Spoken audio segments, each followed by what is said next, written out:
Yo, YouTube, what is up, man? It's your boy, Damn D POV, and we are back, man. We are back with another video. Salute to the homie Kwame Brown.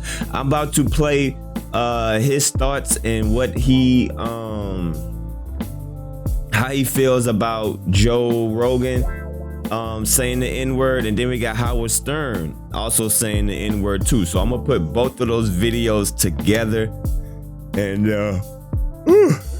excuse me, I don't know why I was just yawning. And let's just see what the homie Kwame Brown got to say. Once again, make sure y'all go check out his full podcast. Y'all, I know I just repost like the little smart clips, but if y'all want to hear the entirety of his podcast, because he definitely hits on some gems, definitely hits on some things that we all need to hear, make sure y'all go to his channel and watch the full live stream. So I'm just gonna play just a few minutes of this and of him saying how he felt about Joe Rogan, and I'm gonna play a few minutes about how he felt about Howard Stern saying it as well. So let's get into it.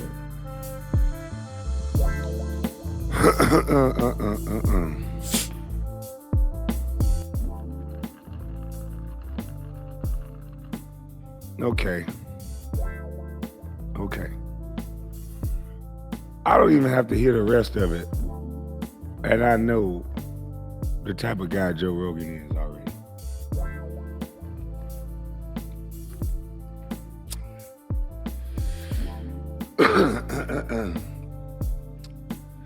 Unfortunately, there's a lot of white men like Joe Rogan in the world.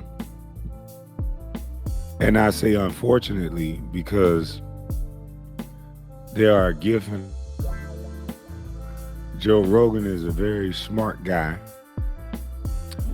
Joe Rogan has some very good facts and some interesting topics. He's an edgy guy. He's not afraid to speak about things that most people are afraid to think about. But nevertheless, guys like Joe Rogan, I grew up with them. They used to have good old boys on their tags. See, these are the white boys that are not afraid of black people. These are the white boys that'll beat your ass. So Joe Rogan knows that if it gets physical, which most times a guy like Joe Rogan probably says certain things to invite that type of encounter. But there's white guys that I don't really hang with because they will push the envelope. Most white guys do a lot of shit that I don't agree with. Some of them come with a bunch of little gay games. They want to play around. I was at the Jacksonville Jaguars football game, and this white guy kept talking about how tall I was, and he said, "I want to see your penis. You're tall." I was like, "What the? Did your penis matter?" What he said. And I looked, I said, "Dude, you done had too much to drink." And then his friend said, "Hey man, hey, you tripping." I said, "Yo, bro." And then they try to give you that little dab. "Hey man, no, I can say what I want." I said, "Bro, you done had too much to fucking drink." And so I said, "You know what? I'm not gonna go to jail right here." I got up top and I watched the rest of the goddamn game from up top. I did not go back down to my seats that day. I went to the Jaguars game. See, it's a lot of white guys like that. Either they play these little gay games, have this itch to say the N-word, and it bothers them so much that they'll come up with all these phrases and all these ways of why I should be able to say it because you say it. Here's what I say to that. It's respectful to an entire race and an entire culture of people. They can do what they want with that word. You can't. I would not do anything that oppressed the Jewish people because I know what it meant and what they went through because of what our race went through. So I'm not gonna say things just because, oh, if they was to start saying it, oh, y'all say it, so I should say it. No, it don't work like that. There's a lot of guys like Joe Rogan that they try to keep this plausible deniability. I'm just saying the word. I'm just saying the rap song. No. When you understand what that word means, and you understand what some of the ancestors of Joe Rogan has done, allegedly, you don't use a word that was used to divide and cause hate. And I hate when black folks say the same shit as the white folk. Oh, well, we say it and we can do this. Let me tell you something. My brother used to slap me upside the head when I was little. But guess what? He wouldn't let your motherfucking ass slap me. So who the fuck told you you get to do what we get to do? Boom, I gained it back so fast. This time I feel like I've done it the healthy way. I've lost 30 pounds. Just do it. Just do it. You want to know why running on the treadmill 7 days a week doesn't work for you when you're trying to lose weight? Because it never has. And I know that's hard to believe, but it's true. Think about it. If you hate running and you have to force yourself to do it for an hour every day, eventually you're going to get sick of it and you're going to give up, right? Cardio actually burns calories, usually in the form of... There's a lot of brothers out there. They want to teach their little brothers how to grow up and be men. And they might rough them up, but they're not going to let you do it. So why is this unhealthy need for certain white folks to try to... They only do it with us black folks. If you notice, they're not pushing down the doors to say something negative about Jewish people. They would never, because they know it ain't no ifs, ands, or buts about it. Your ass is canceled. You will be on an apology tour for the rest of your fucking life until they feel like it. But with black folks, we really don't build nothing. We got to go to white people to get them to say it's wrong for you to say that. So we're the only group that you can say and do whatever to. And what's sad about it is this. Black men, this gonna sting a little bit.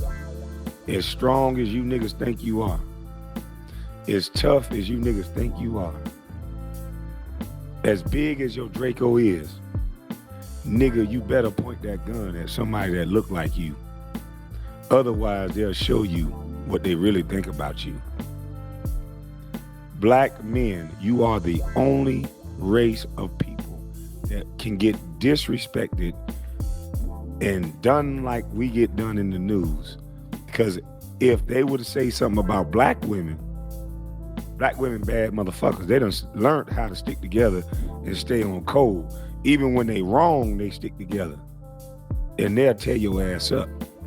Black women has built a network of that. They spend the most money in the United States of America. I told you this shit was all about money. Had he said something to black women and pissed black women off and they closed their purses, they make Joe Rogan stand at attention. Maybe not Joe Rogan, because unfortunately in America, Joe Rogan has gotten so big in his platform, and we like people so much that he may be cancel proof. But the only two sectors of people that can cancel anyone, well, three. You got the Jewish, you got the black women, and you got the LGBT. Point one of those groups at anything and it's over. So that's all they do in America right now. They mix these three groups at people. And if one of these groups hit you, more likely than not, it's quicksand. But him saying the N-word is not specific at black women. So unfortunately, there's not going to be anything done. And that's why I get so upset at guys like Gilbert and a lot of these rappers and what they do, because they're going to use everything you say to justify what they do. Let me say that one more time. They're going to use everything you say to justify what they do and what they say. You guys say the N-word. You guys use it all the time. You guys rap about it. So now as a white guy, I should be able to say it, right? No. It don't work like that. But let's keep this going. All right, so that's the first part of Kwame Brown talking about Joe. Now we're gonna listen to him talk about what he say about Howard Stern using the blackface and using the N-word. Let's get it. Whippy wrote it, so it's okay for me to say it. It's okay for you guys to hear it. So once again, a dumb little bus was right. They use these niggas to say the things that they themselves cannot say anymore. Just wanted to point that out. But even back then, they knew how. Besides, Whoopi done wrote everything I'm gonna say.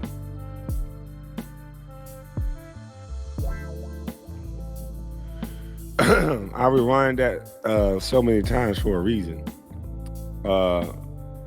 You know, when I first came to YouTube, I said white folks hire black people to say certain things that they can't say, so it makes it okay. This is when they were still edgy and okay to say that, and then it switched and they said, no, this is bad, this is not good. But even back then, they knew how to deflect and put it on somebody black.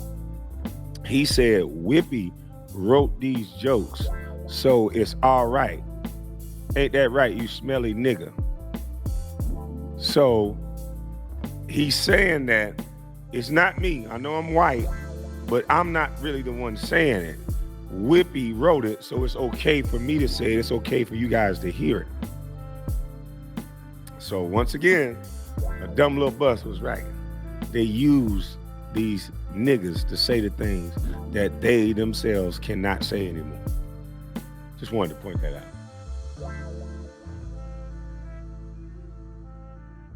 Whoopi wrote it. Whoopi dance when it's your or put that stuff so much about the Harlem over Joe.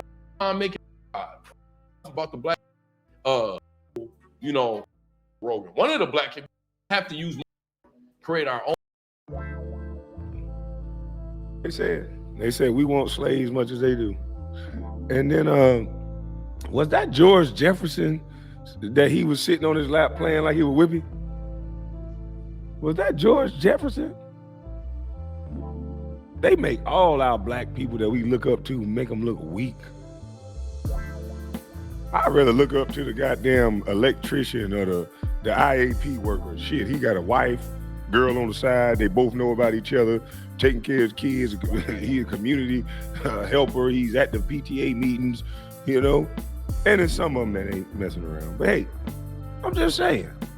He ain't sitting on nobody's lap. Ain't nobody sitting on his lap. He's a man's man. You can come to him. If somebody disrespect a woman, you can come to him. He'll smack a dude around for you. Man's man. I ain't letting no nigga sit on my lap. And I ain't jumping in nobody else's lap. I don't give a damn how much money. That just don't sit right with my core values. What happened to niggas like that? And money make it. How that song say, who came up with that song? Was it Trina or somebody say, money make me come? I think that was Trina. Trina came up with a song say, money make me come. Money make these niggas jump in laps, talk about killing niggas all day.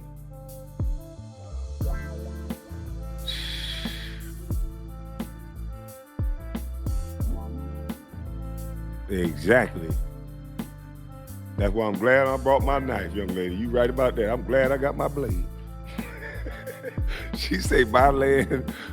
She said build your property, defend yourself and family. Don't trust the government, good people. Yeah, I'm glad I got my blade. Yes, yeah. That's what I'm talking about. It seemed like we lost the ideal of defending ourselves against us as black folk. It seemed like we lost ourselves in defending ourselves against the government that never wanted us here. Everybody else understand you got to have some communities, some people that can help you in a time of need. You got to have weaponry. You got to have money, a banking system that is you, black folks that's just working together. You got to have your own shit. Everybody else seem to understand that but us. Against each other. A nigga watch you right now, you walking up the street, nigga be looking at you. Bitch ass nigga. No, anybody else can walk in our community with tattoos on that's white or Mexican. What's up, homeboy? What's up? They'll defend that motherfucker better than they defend their homeboy.